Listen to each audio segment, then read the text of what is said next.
Guys, thank you so much for being here with us. How are you enjoying San Diego Comic-Con so far? It's like the third day, so are your brains melted yet?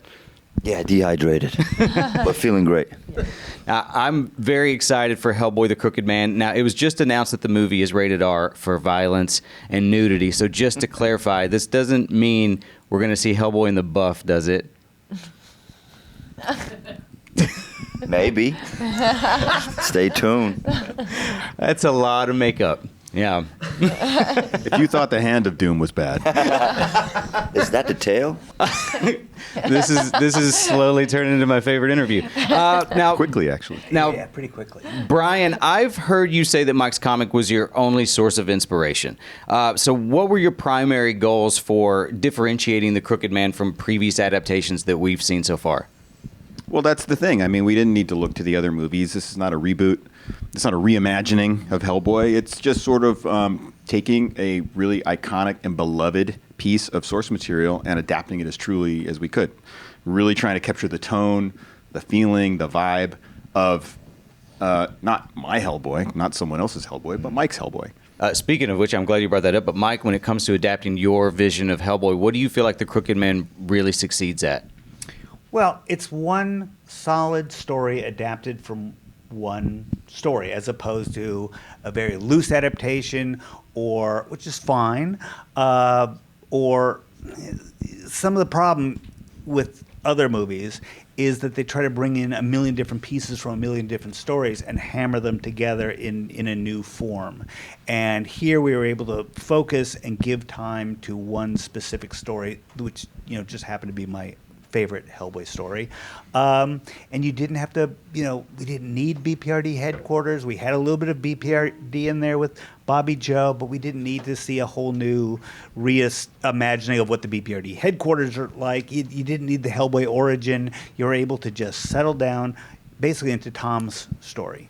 Now, are there possibly going to be any of the other BPRD characters showing up for a cameo or anything like that in this, or is that asking too much? It's okay if I'm asking too spoilery of a question.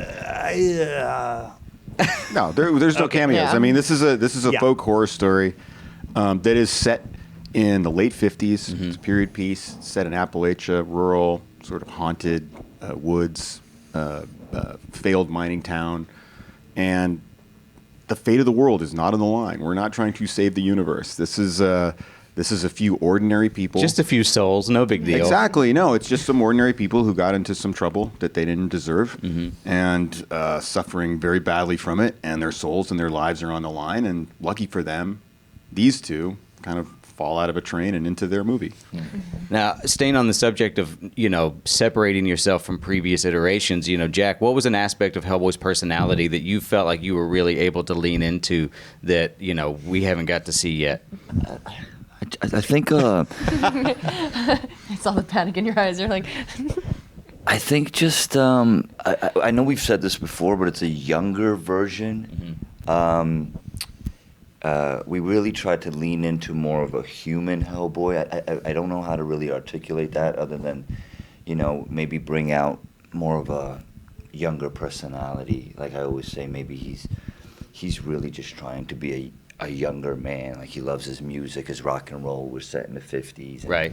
A lot more skinny dipping, stuff like that. Yeah. Skinny dipping and listening to music, smoking cigarettes, which I don't know if we've ever seen Hellboy actually smoke cigarettes, because in the 50s everyone smoked. Right.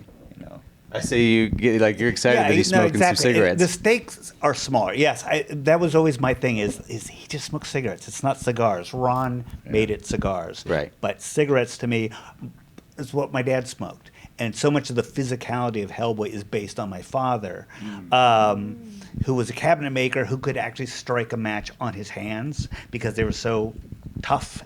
So I always knew what Hellboy felt like. So this was much more grounded, and Hellboy isn't dealing with the big stakes of, oh no, I'm the beast of the apocalypse and all this. It's a simpler time for Hellboy when he just wants to be a guy and help out another guy. Now, I'm only going based on what I've seen in the trailer too, but I also like the design of Hellboy, in comparison to your art, because I feel like the other Hellboys have always been so like big and broad-shouldered, and he's a little bit more sloped, and he just looks like the silhouette of Hellboy a lot more. You did manage the no shoulders things. How you did it with those I don't know how you shoulders, did I it have because no those idea. shoulders are massive right there.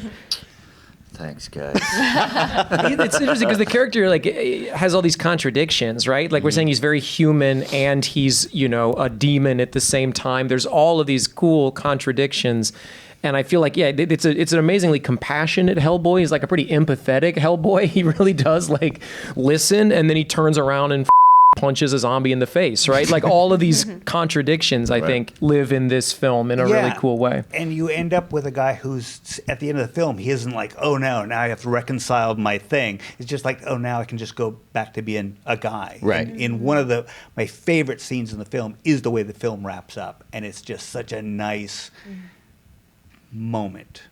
Now, Jack, how many days? If you want to actually on the subject of design, something that was really important to us is first time I took a look at this guy and saw him reading the character, you kind of get this feeling of this guy is Hellboy, like it's in him.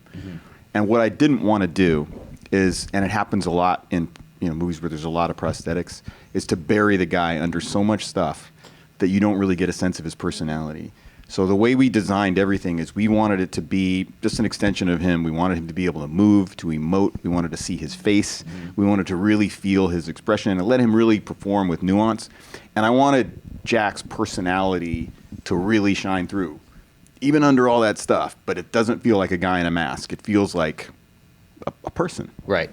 But that's not to take away from the fact that it's still a lot of makeup. Right. How long did you spend in that chair every day? Oh man, depending on how quickly the makeup people were, moving that day, and I mean they did a great job, but it was usually 4 hours, about 4 hours. Oof. Yeah. And then to take it off too. Yeah, then take it off. Oh, About 2 hours. I wouldn't have even taken it off. I'd have been like, I'll just sleep in this. I'll see you I've guys thought tomorrow. about I don't think so. I don't think you would have been like that. Yeah. Coming from a guy who didn't have to wear it even once. I've put on some prosthetics before, and I don't know. But now, one thing I wanted to bring up was Bobby Jo Song, correct me if I'm wrong, she's not in the original story. So what inspired the creation of that character, and was that difficult for you to not have that source material? Or I'm assuming everything you maybe needed was in the script, but still. Do you want to start with? It's a good question because how did you were free to make up your character? Yeah, I think for me, it wasn't difficult to kind of immerse myself into the world. I feel like because we had the comic as a reference point visually, and then having everything in the script, I feel like Bobby's character was kind of woven into the story pretty seamlessly. She follows along on this journey, and she has this perspective of being very wide-eyed and this is all very new to her. So maybe more, I don't know. I felt like it was easy for me to play her because I was seeing everything for the first time too, right? And as she was doing the same. So, yeah. And she was modeled on a character that was in the Hellboy comics. There's one of I think my second or third Hellboy story, I did one where Hellboy was out with a female agent who he was very protective of. So we basically, when we wrote her for the script, we basically just took that character and, said she'll serve the same purpose. And the beauty is she stands in for all the backstory about Hellboy and the BPRD and all that stuff without having to explain it or flash back on any of it. You just see them in action. Now, I know you've said that The Crooked Man is your personally, your favorite story, but looking ahead, what's one of your stories that you guys are maybe looking to adapt next if you get the opportunity? I haven't given it any thought. I haven't given any thought either. Let's see what people think about this one. But you did say, it would be great to do Hellboy every 10 years. Oh yeah, I mean, so this one's late 50s. 60s Hellboy. 60s Hellboy with that music would be incredible. That would be fun. I mean, obviously, it would be a dream of any filmmaker to put pancakes on the screen. Please. Last question, little sidebar, Jack. Since you played Black Tom in Deadpool 2, I was just curious if you've seen Deadpool and Wolverine yet, and what are your thoughts? I have not seen it yet. I Oh haven't man, had the time yet. So have you been spoiled? Have you seen all the spoilers? I have not seen anything. We've been so busy here running around morning to night that I have not seen anything. Well, avoid them because it's a wild ride. Guys, thank you so much for coming in. I can't wait for Hellboy and the Crooked Man. So thank you very much. Cool. Thank you so much. Thanks. Thanks.